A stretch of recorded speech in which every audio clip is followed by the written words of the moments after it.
Map awareness is an incredibly important strategic level concept of League of Legends. If you don't know what map awareness is, if you believe map awareness is accomplished by peering down at the corner of your screen to check the minimap every X quantity time interval, or if you're just looking to improve a vital fundamental skill, this video is for you. What exactly is map awareness, and how should you approach its mastery? I'm Frosty the SpecialistQ. Welcome to League Explained.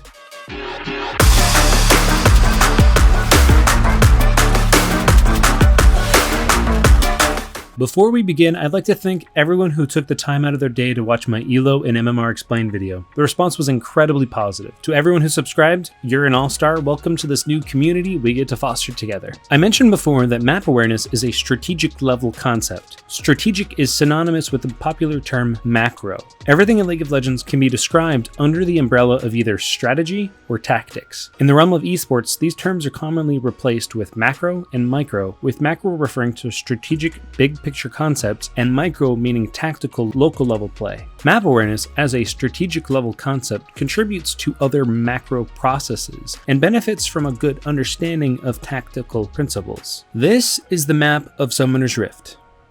This is the miniature representation of the map of Summoner's Rift, or the mini-map. Map awareness in the context of League is the constant observation of the game state about the entirety of the map to improve decision making at the strategic and tactical level. Put simply, map awareness is just being aware of what's going on around the map and utilizing that information to influence how you approach the game. Where's my jungler? Is the enemy jungler visible or in the fog of war? Where are the minion waves in each lane? Which are pushing? What are the matchups like in each of the lanes? What are the health bars like in each of the lanes? Does our team comp scale better than theirs? If so, can our comp stall to the point that we can win? Am I pressured to get kills in lane, or can we stall to a phase of the game where power spikes dictate our team comp's advantage? Before the game begins, think of an expectation of how the game should play out. This will allow you to identify particular win conditions and objectives to play around. Monitoring the state of the game in a global sense will give you the information needed to adapt your play to better achieve your desired outcome. To accomplish this effectively, you'll want to be doing more than regularly monitoring the minimap. Constantly monitoring the minimap is one very important aspect of map awareness. You can gain substantially large information by observing the minimap alone, and I do recommend it to be the first thing you adapt to your play, but most pieces of advice end here. They may say that every 5 seconds you should be checking the minimap. Before and after every CS you should be checking the minimap. As long as your opponent isn't near you, you should be looking at the minimap. And a lot of that advice is good. A lot of that I do recommend. However, there's quite a bit more to cover. Function keys are an essential element of map awareness. The default key bindings are F1 locks to your champion, F2 through F5 center your screen on your teammates. Because spacebar centers your camera on your champion already, I highly recommend rebinding your teammates to F1 through F4. Then, while in game, you can cycle through each of your teammates' positions to improve your awareness of the game state. This is the more efficient version of clicking on the minimap to check out other lanes. Eventually, you can get this down to cycling to every champion in under a second and still obtain the information you're looking for. You want to approximate health bars, check waves to see if they're pushing, freezing, or neutral, ping back your opponents if you're confident they're in danger, maybe see if towers are close to falling. Any relevant information can be incredibly useful. Keep in mind that it'll be really easy to tunnel vision while doing this, so be careful to return to your camera to your champion so you don't get engaged on unexpectedly. Checking tab is another important GUI for map awareness. You should know what items everyone has to understand if someone's hitting a power spike that they'll want to play around. You want to see if people have control words in their inventory. If you see one and then notice it disappear from their inventory, you'll be able to infer that likely the control word was placed recently. You might know where the control word might be based on how long that champion was in the fog of war. When you have lane priority, you can check for them if you don't miss any opportunities by leaving lane, and you're confident their jungler won't cheese you when you try to clear them. Generally, it's a good idea to check tab when any of your opponents return to lane, or if the enemy jungler was spotted. If the enemy jungler was spotted, you know what camps he's already cleared based on the difference in CS from the last time you saw him to his current CS. Knowing what camps are on the map is essential for tracking the enemy jungler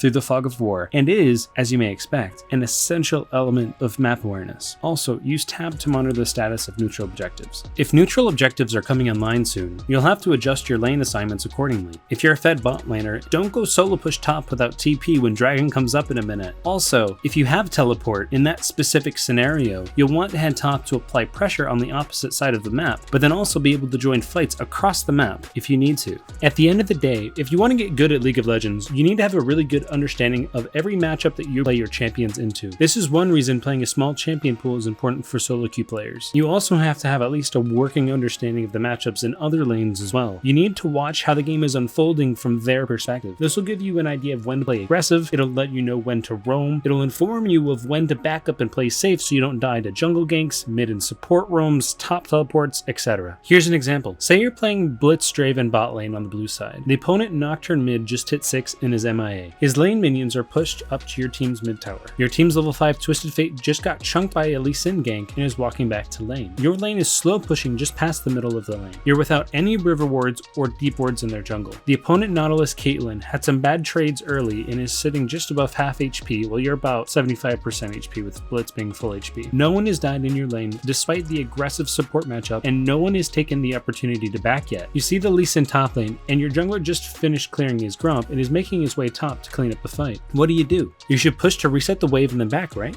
If you weren't paying attention to what was going on around the map, you might just keep doing what you were doing. Say you only look at your minimap. You decide because you see the opponent jungler top, you're safe. You see TF walking back to lane and quickly assume that Nocturne is also just resetting. You didn't check tab to see Nocturne had his ultimate. You don't have too much time to think about it because your large wave is making you focus hard on last hitting. If you were watching the fight mid unfold, you probably expect Nocturne would want to roam after pushing his lane depending on how healthy he was. When you don't back up and Nocturne ults in for a double kill and you lose all of those passive Draven stacks you built, it's your fault. If you ever die to a roam, it is never the fault of your team for not pinging MIA. It is your fault for not being aware of the game state and what was happening around the map. In summary, you'll want to know how you expect the game to play out before you leave champion select. In the game, you should check the minimap before and after every CS, before you engage a fight, and when your opponents aren't within range to engage on you. Frequently, you want to F-key around to see how each lane is playing out and where the state of the game is. F-keys will help you very quickly see the perspectives of your team without taking your mouse to the edge of your screen. If you see your team and the enemy team's icons on the minimap close or on top of one another, you'll want to F-key to them to see how the fight is playing out. If anyone just made it back to lane, you want to see what's in their inventory. This will let you know how many control wards are on the map and who is close to an item or a level power spike. If you see either jungler invading or if you see the junglers fighting, you'll want to respond to them if you're able to. Knowing who has what summoner spells and what ultimates are up will also greatly impact your decisions to play aggressive. You gain this information by having great map awareness, then have to keep track of it over time. How good you are at keeping track of information, how much information you can have at a time, and how you respond to the game as it's developing over time will determine how quickly you can climb. Most people only care about what combos and mechanics your specific champion can pull off. Of course, those things are important to learn. However, being good at a champion doesn't mean you're good